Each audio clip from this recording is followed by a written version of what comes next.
The most common misconception people seem to have about psychology or psychology students is that of they can read minds just like books. Well, it's as silly as believing a magician can actually procure a rabbit out of an empty hat because of its godlike superpowers and it's actually producing a rabbit in that exact moment. Well, if it's not really godlike superpowers or mind-reading capabilities, what exactly enables them to do what they actually do?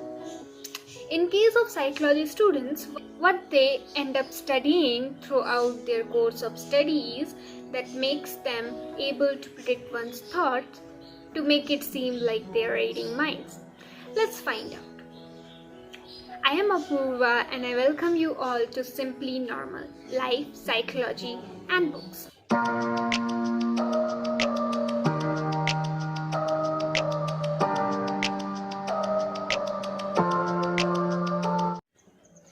Let's take an example for better understanding about this topic.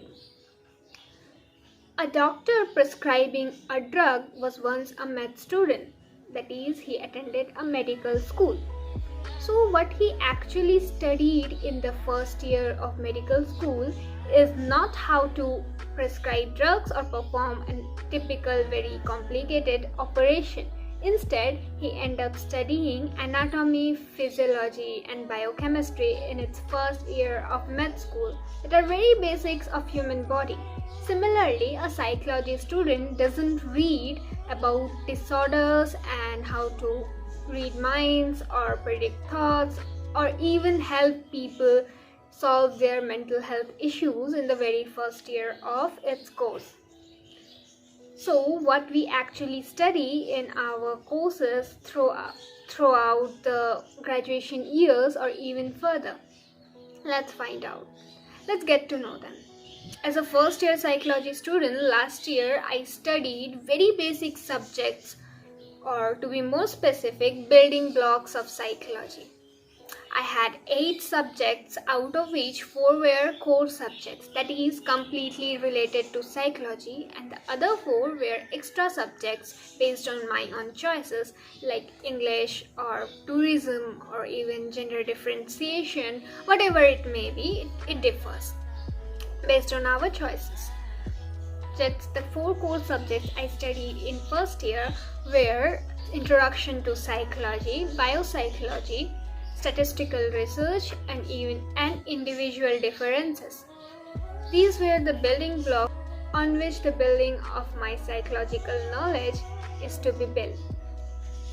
This year, that is second year, I am to study 10 subjects, out of which 6 are the core subjects that is completely related to psychology. They are Psychological Research, Development of Psychological Thoughts, Social Psychology, Statistical Methods of Research in Psychology 2. One we have studied last year and the second part I am studying this year. Then it is Developmental Psychology and Applied Psychology. Similarly, the next year we would be studying more detailed subjects about psychology and all would be core subjects, that is no extra subjects. I would end up studying about disorders in a subject like understanding psychological disorder, organizational behavior, understanding and dealing with psychological disorders, counseling psychology and positive psychology. Subjects like this are just what we say dive in deeper. Well, actually going through the subjects which a psychology student study in the course of 3 years graduation, you have a basic idea why exactly this seems like they read minds. Well, it's not it. To become a proper psychologist after graduation, we go through our masters and MPhil. It is a lot more to study. Hard work of all these years is what shows in form of our capabilities to understand one's thoughts. Thank you and have a nice day. For more contents related to life, psychology and books, consider subscribing to Simply Normal.